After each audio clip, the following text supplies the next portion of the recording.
Hello and welcome to the very first Dice Encounters video. And today I'm going to talk about tips to start a role-playing campaign. And this is D&D, this is Dark Heresy, this is Pathfinder, I guess. Like anything you want to do, this is going to apply to all those things. This is kind of for first time DMs, first time Dungeon Masters. Because it's pretty scary. It can be pretty scary going in and getting your friends, sat in a room and force them to listen to you, and it can be very daunting. So this is for you, first timers, and even people who have done it before. You could find some tips.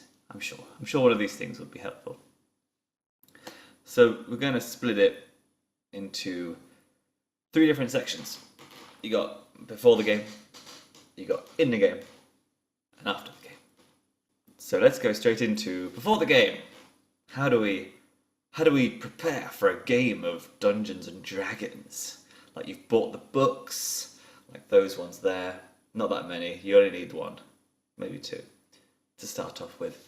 You bought the books, you got the dice as well, and you've got your friends to agree to this weird thing where you sit around a table and you roll dice. And you say words like, roll d10 damage on your great axe. Do you use 2 hands? No, I use 1 hand because I'm also holding a shield, so my AC is 18. You'll get there. But the first thing you want to do before you start the game as a DM is lose your ego. Okay, so people who want to be dungeon masters, they can either be one of 2 types of people. They're normally either people who are doing it because they're the most enthusiastic, and therefore they're the people organizing it. And the person who's the most enthusiastic should probably be the dungeon master, because they're going to be driving this whole thing, and you're going to be doing 90% of the work. But the other side can be people who want to kind of control everything, and they've got this idea for a game that they thought would be really awesome, and they want to run it in Dungeons and Dragons, and it can be quite problematic if the person who is the dungeon master doesn't understand their role, which is of course facilitating this adventure and creating this adventure with the players. But some people, you give them the key to control over the whole group, and it can be a bit exploited. So yeah, lose the ego, and it's difficult because you do 90% of the work, so you kind of expect 90% of the credit and the attention and the admiration, but you have to be that person who does the work and just can reap the rewards without it being explicit. And also, don't write a story. Don't go in expecting certain beats to happen. Don't write a fantasy epic and expect your friends to play through it as if you've handed them a script. If you want to do that, literally give them a fucking script and go and do stage acting. With role-playing games, you are there to tell them what happens, and you can control the entire world. The entire universe is under your control, but the players aren't. You have to let the players do what they want, and your pride can be in the world itself. So yes, don't write a story. Play collaboratively, and whatever they do, whatever decisions they make, which ends up with the awesome story being created afterwards, is going to be so much more better for everyone. Even for you, like my favourite parts about being a dungeon master is when the players surprise me, and I'm like, shit, I didn't know that was even going to go like that. That's bonkers. Like, I really enjoy dungeon mastering a game where I have no idea what's going to happen. Um, it's really scary, but when you expect your players to have an all-out fight and then they just find a really clever way of avoiding that fight, like don't be mad that they've not seen your awesome fight. Like, they did a cool thing and they surpassed like expectations, so you should be impressed and allow them to feel rewarded for their clever play. The next thing before the game, don't build a roller coaster, build a theme park. Right? This is this whole thing about don't, you probably heard the phrase, don't railroad. Don't railroad. Railroads have their place, especially for players who are quite new, but the better way of doing it is have a theme park. So don't have one ride that the players have to stick on. Don't make one story that the story just goes in one direction and you go into this town, you talk to this guy and then this guy and this happens and you kill these things, you come back and get your reward and you come back. Try and make it more like a closed off, very secure, but kind of open area. So have a town, don't say you need to go to the blacksmith because the blacksmith's daughter's been kidnapped by goblins and you've got to go there and then you've got to go to the goblin cave and then you've got to come back and get your gold and then you've got to go somewhere else. Tell them they're in a town and in the town and they say what's in the town and you say there's a blacksmith and there's an inn and there's a tavern and then there's a temple and governor's mansion and there's probably a quarry or something. I don't know, fields, farmers, whatever. And even though those, and you could write down like, you could have 10 minutes, you could list what's in the town and you could say what's in the blacksmith. Oh, it's a man and his daughter's been kidnapped by goblins. And then you could say mayor's mansion. What's in the mayor's mansion? Just some servants and a mayor and he's like this.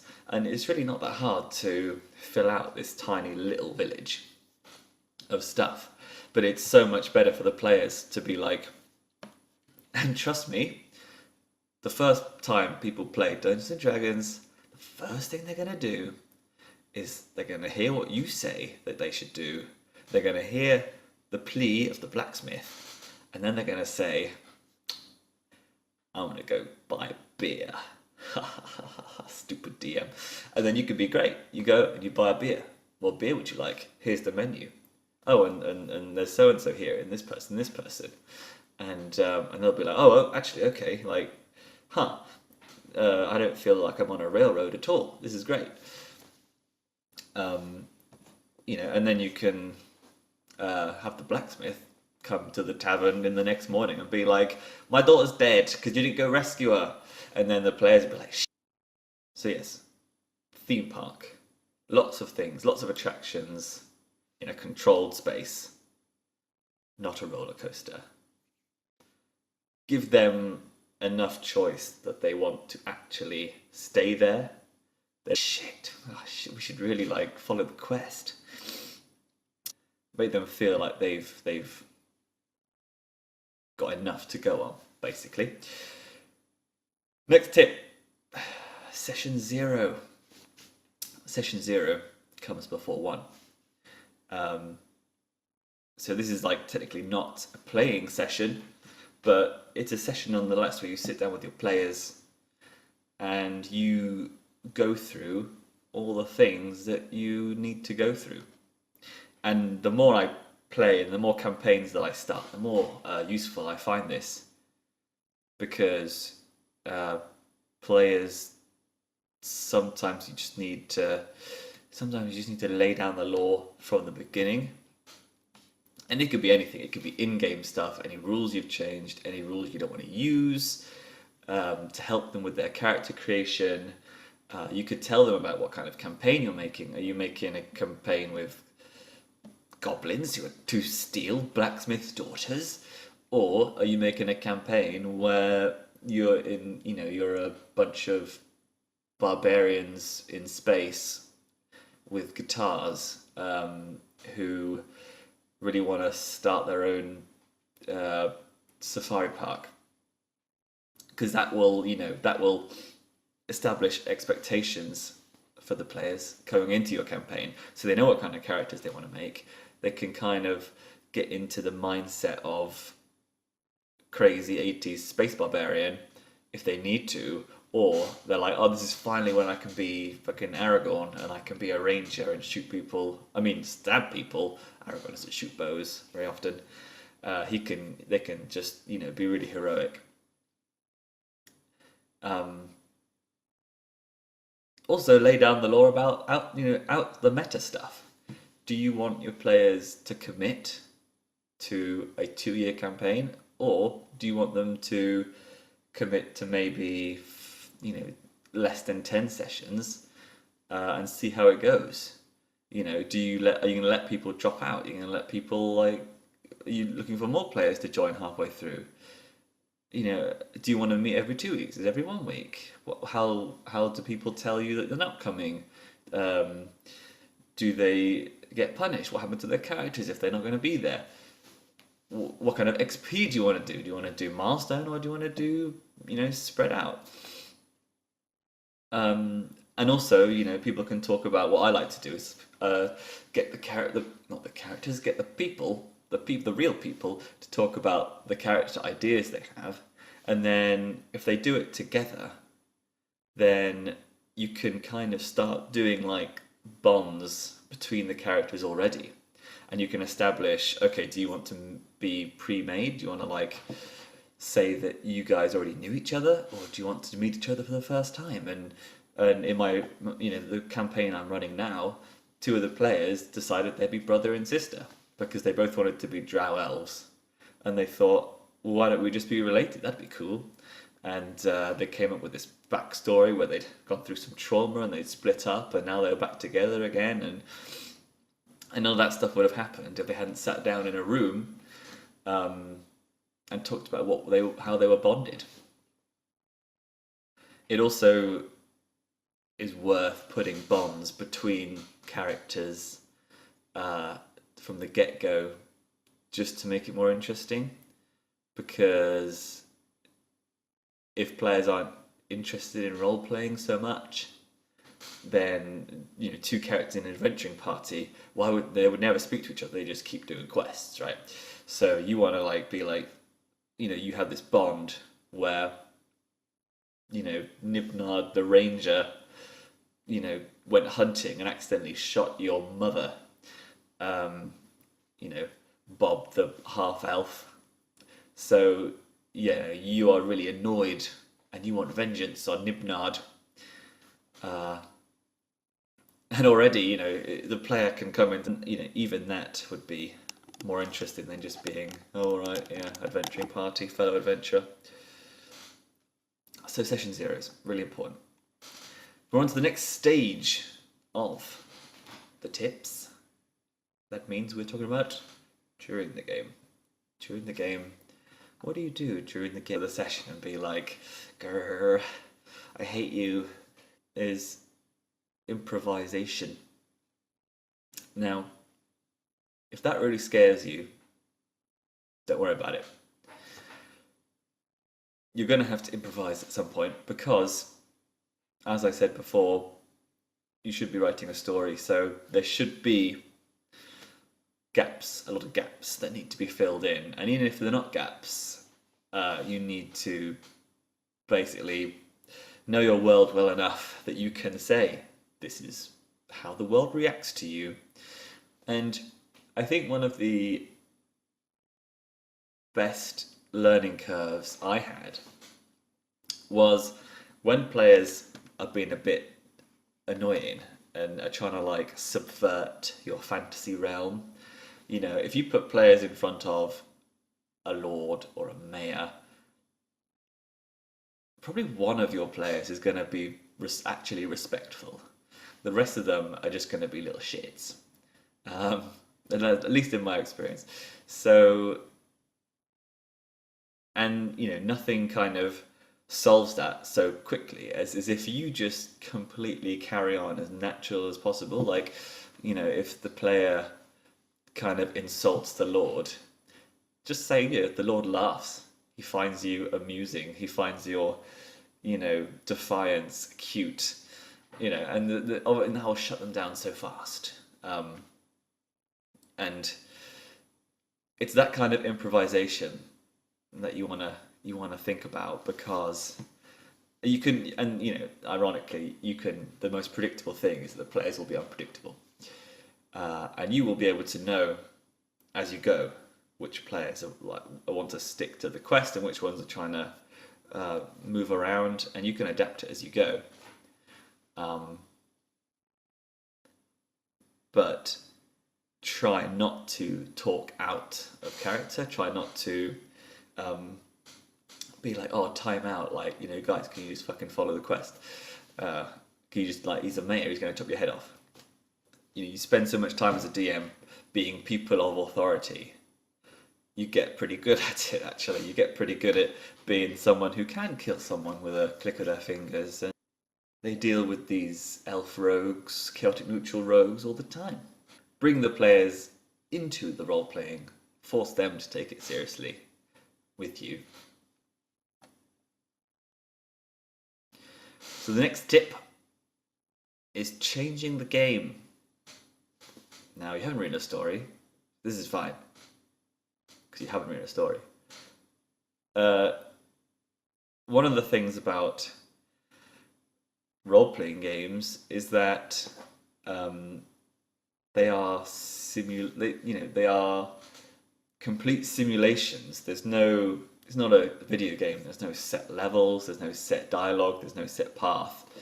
So you should be completely willing to let the game change from what you imagined it to be. Right.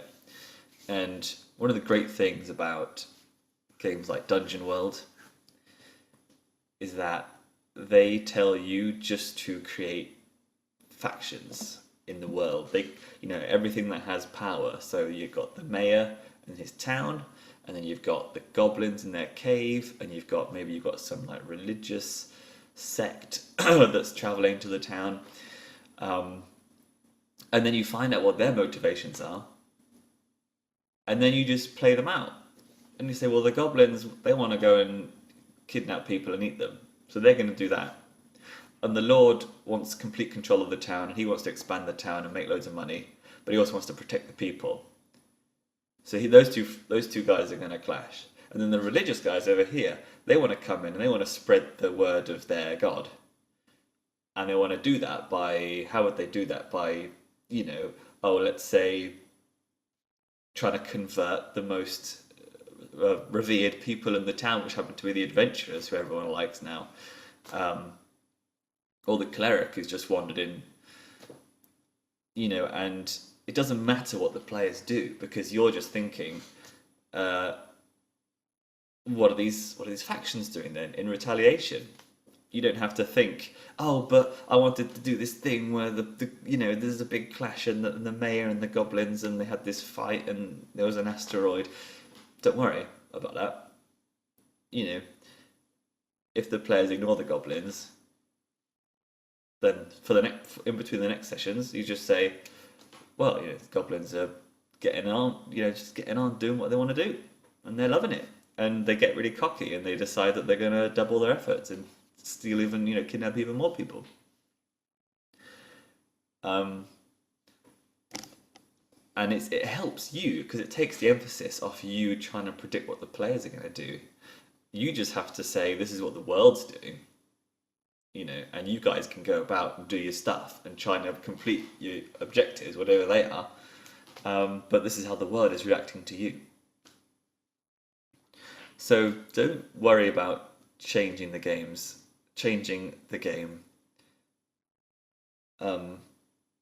because you really don't want to do that thing where you tell players no. You don't want to say, well, actually, no, you can't do that thing because I don't think of it, so I haven't prepared for it.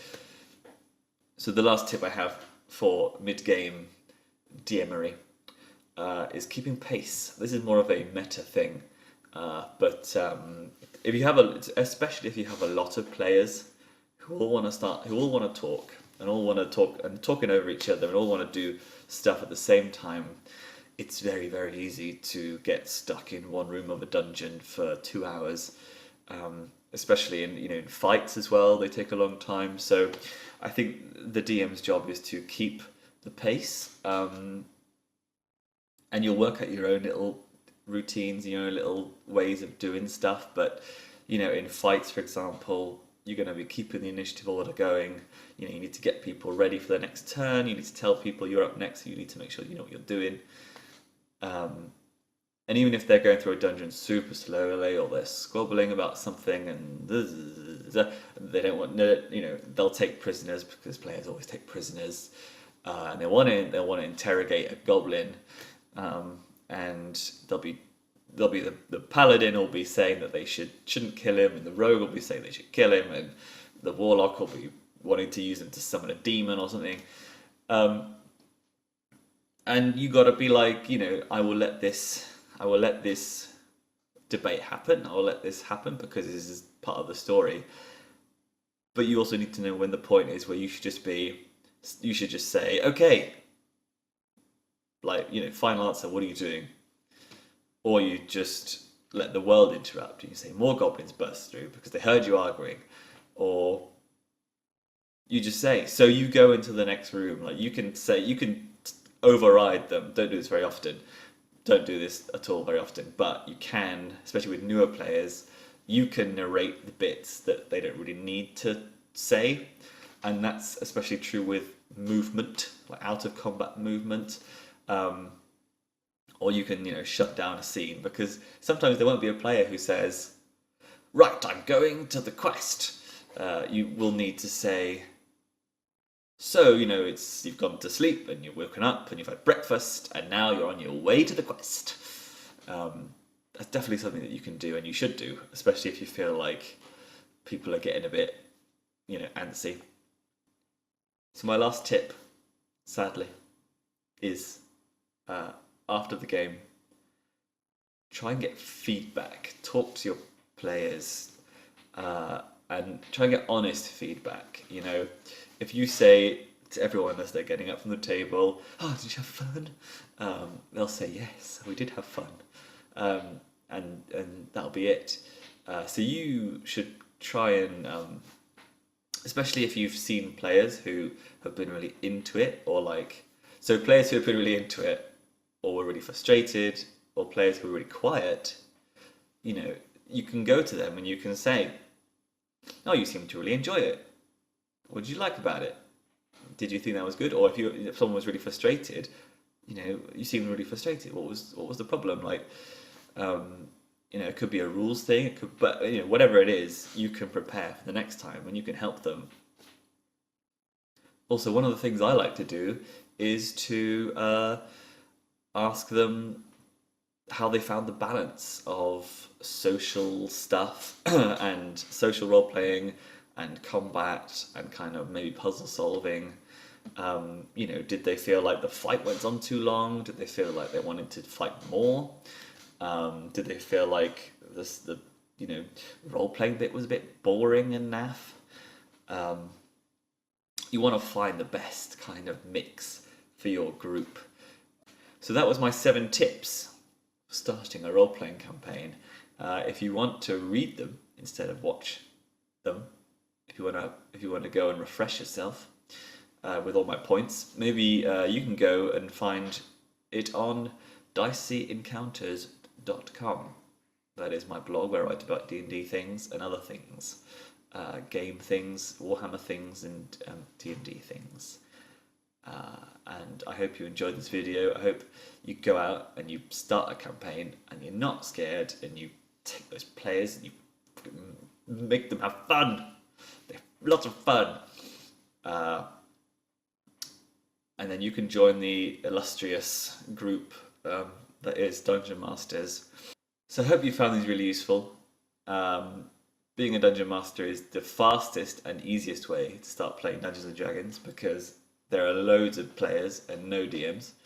So start DMing, see how it goes, and then who knows, maybe someone else will take over and you can be a player, and that'd be great as well. And then you may be like me and be like, no, I want to be DM still because it's way better. And then you keep being a DM. So I hope you enjoyed this video, and I will see you for the next one.